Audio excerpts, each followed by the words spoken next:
Out of the triumphalism of the end of the long Cold War emerged a bipartisan consensus. And this consensus was that we had reached the end of history, that all of the nations of the world would now become members of the democratic Western-led community, that a foreign policy that served the national interest could now be replaced by one that served the liberal world order, and that all mankind was now destined to abandon national sovereignty and national identity and would instead become one human family and citizens of the world. This wasn't just a fantasy.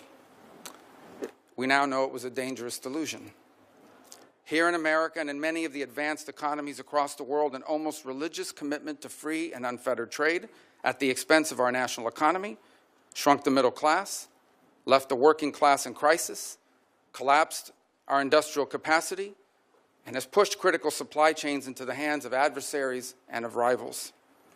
An irrational zeal for maximum freedom of movement of people has resulted in a historic mass migration crisis here in America, but also around the world. It's one that threatens the stability of societies and of governments.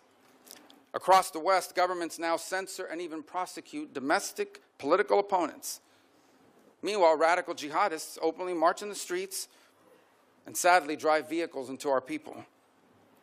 While America far too often continued to prioritize the global order above our core national interests, other nations continue to act the way countries have always acted and always will, in what they perceive to be their best interest.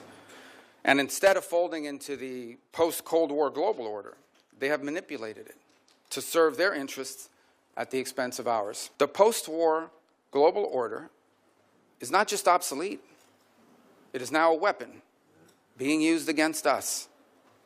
And all this has led to a moment in which we must now confront the single greatest risk of geopolitical instability and of generational global crisis in the lifetime of anyone alive and in this room today.